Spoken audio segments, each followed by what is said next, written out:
Assalamualaikum dan salam sejahtera. Bersama saya Muhammad Syarizam Awang dalam Berita Pagi Sabah edisi Senin 16 November 2020. Perkembangan terkini COVID-19 di Sabah. Sabah merekodkan 381 kes positif baharu setakat semalam, menjadikan keseluruhan meningkat kepada 20,095 kes. Manakala pesakit sembuh seramai 566 orang. 3 kematian turut dilaporkan, iaitu 2 di Sanakan dan 1 di Sempurna. 2 kluster baharu juga dilaporkan semalam, iaitu kluster Plaza di Kota Kinabalu sebanyak 12 kes yang berkaitan dengan tapak pembinaan The Shore dan kluster Jalan Kelabakan di Tawau membabitkan 22 kes yang juga berkaitan dengan tapak pembinaan. Menteri Kerajaan Tempatan dan Perumahan Negeri, Datuk Seri Panglima Masidi Manjun dalam satu kenyataan berkata, sehingga kini 2,404 pesakit sedang menerima rawatan. Bilangan pesakit COVID-19 yang masih berada di unit kawalan rapi ialah 64 orang dengan 20 orang memerlukan alat bantuan pernafasan. Datuk Masidi berkata, jumlah kapasiti katil di Hospital COVID-19 ialah 1,010 katil, sementara di Pusat Kuarantin dan Rawatan Berisiko Rendah PKRC sebanyak 5,611 katil, menjadikan jumlah keseluruhan 6,621 katil. Peratus penggunaan katil setakat semalam ialah 36.31%. Datuk Masidi yang juga Menteri Kewangan 2 memaklumkan setakat ini sebanyak 169,345 bakul makanan diagihkan kepada golongan sasar. Dalam pada itu, Perintah Kawalan Pergerakan diperketatkan. PKPD akan dilaksanakan di 2 skim penempatan di Telipuk dan Kampung Lumbak, Kota Kinabalu berkuat kuasa 16 November hingga 29 November 2020. Menurut Datuk Masidi, pelaksanaan itu dibuat atas nasihat serta penilaian risiko yang dijalankan oleh Kementerian Kesihatan. Datuk Masidi berkata prosedur operasi standard SOP PKPD di kawasan tersebut sama seperti yang diumumkan sebelum ini, iaitu kedai runcit dibenarkan beroperasi dari 6 pagi hingga 6 petang.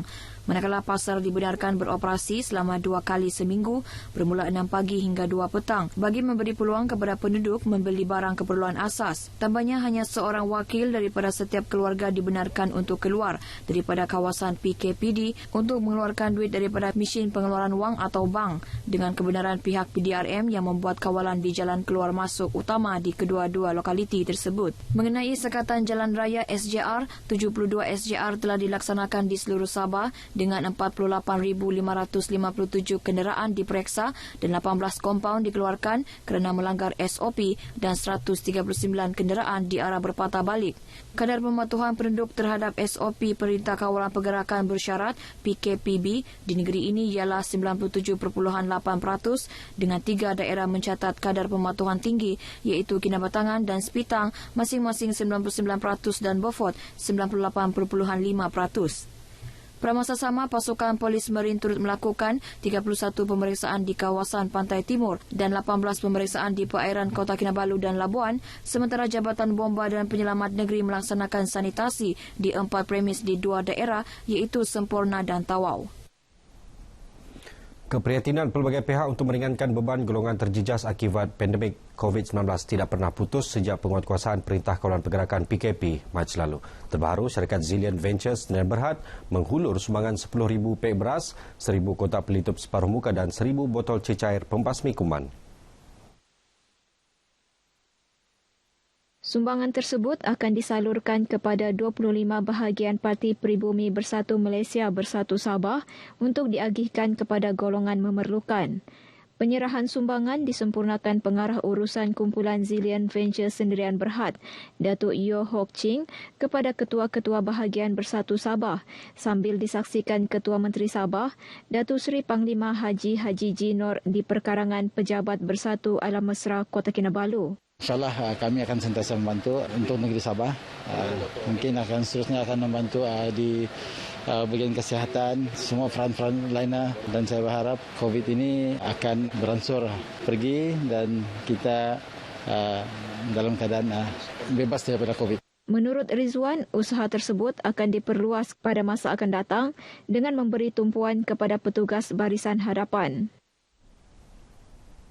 Program tabung COVID-19 anjuran Persatuan Bekas Pelajar Tajaan Yayasan Sabah di Utara Semenanjung PBPTYSUS berjaya mengutip sumbangan berjumlah RM10,200 bagi menambah bekalan pakaian perlindungan diri PPE untuk petugas di Pusat Kuarantin dan Rawatan Berisiko Rendah PKRC Kompleks Sukanikas. Pengurusi Persatuan berkenaan Awang Damit Muhammad Yusof berkata, program tersebut adalah inisiatif tanggungjawab sosial Persatuan kepada masyarakat ketika negara sedang berdepan ancaman pandemik COVID-19. Memberi sedikit sumbangan kepada frontliner untuk daripada persatuan kami lah. Seperti itu Persatuan Bekas Pelajar Tajaan Yayasan Sabah Utara Semenanjung. Jadi sekurang-kurang boleh meringankan sedikit beban pihak kerajaan lah. Beliau ditemui pemberita RTM selepas mengagihkan bantuan tersebut kepada pegawai Kementerian Kesihatan di PKRC Kompleks Sukandikas. Awang Damit berkata, program ini akan diteruskan untuk membantu petugas barisan hadapan di PKRC yang lain di negeri ini. Persatuan Pengusaha Bas Mini Henti-Henti Sandakan diminta menyediakan permohonan mendapatkan bantuan khusus kerajaan seperti yang disalurkan kepada pengusaha pengangkutan awam lain sejak penguatkuasaan Perintah Kawalan Pergerakan PKP Mac lalu. Pembantu Menteri Kerajaan Tempatan dan Perumahan Muhammad Hamsan Awang Supain berkata, permohonan tersebut sebelumnya diserahkan segera kepada beliau untuk dimajukan kepada Timbalan Ketua Menteri Datuk Seri Bung Mokhtaruddin untuk dibangkitkan di Parlimen.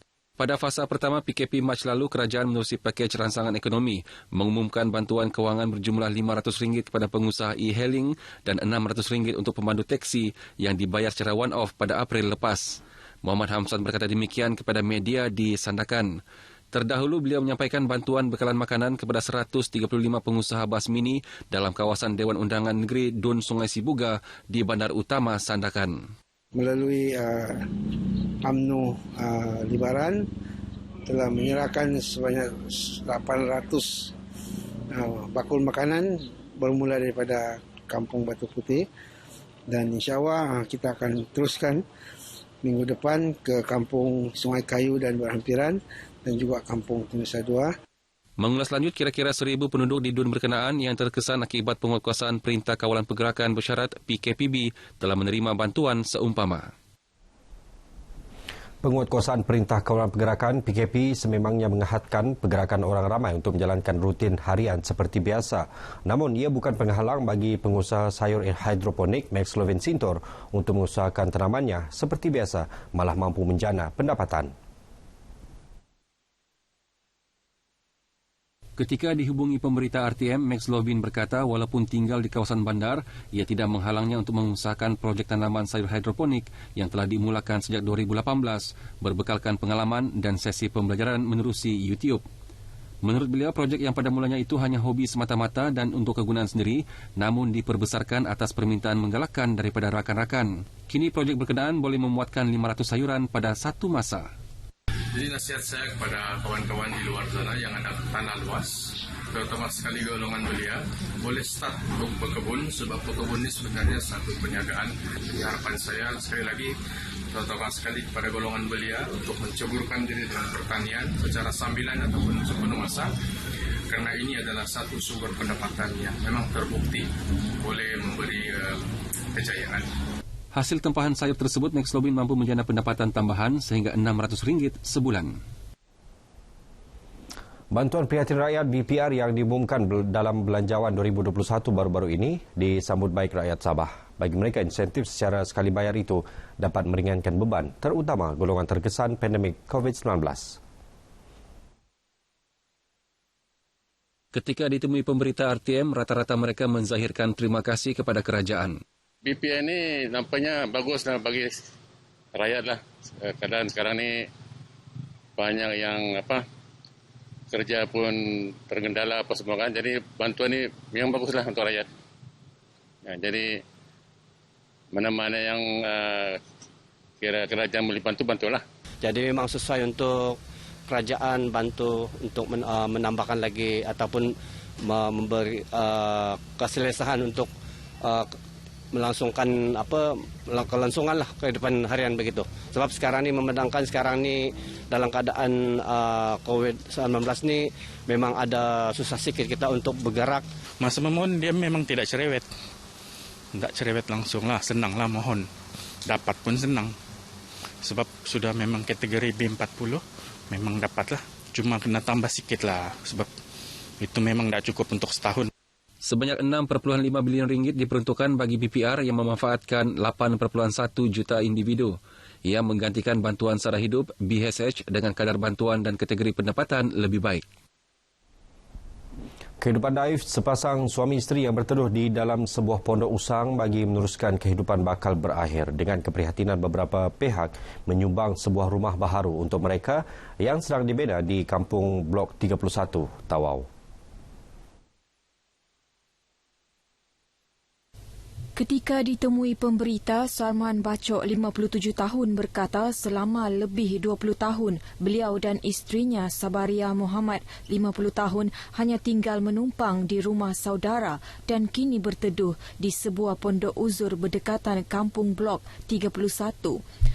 Sarman yang kini tidak dapat bekerja kerana menjaga isterinya yang sakit dan terlantar selepas disahkan mengidap penyakit angin ahmar sejak 5 tahun lalu hanya bergantung belas kasihan daripada keluarga dan penduduk kampung. Sementara itu, Pembantu Menteri Kewangan Sabah Datuk Nizam Abu Bakar Titingan berkata kehidupan daif keluarga itu diketahui hanya selepas melawat pondok didiami pasangan itu pada 2 minggu lepas. Katanya hasil hubungan baik dengan badan bukan kerajaan NGO, pembinaan rumah tersebut dapat dilaksana. Saya berkesempatan untuk bersama-sama dengan penduduk kampung di kawasan Blok 31 ini untuk menyiapkan sebuah rumah kepada keluarga Sabaria. Datuk Nizam yang juga adun apas ditemui selepas meninjau pembinaan rumah pasangan suami isteri berkenaan di Tawau. Setelah siap kelak, rumah dengan kos RM10,000 itu akan dilengkapi dengan sebuah bilik tidur, ruang tamu dan dapur serta tandas. Dalam pada itu, Datuk Nizam berharap kerjasama antara kerajaan negeri serta NGO dapat diperkukuh supaya sebarang bantuan dapat disalurkan dengan lebih berkesan. Sekian berita pagi Sabah, budayakan norma baharu. Pandemik COVID-19 belum berakhir. Saya Muhammad Charizam Awang. Assalamualaikum dan salam sejahtera.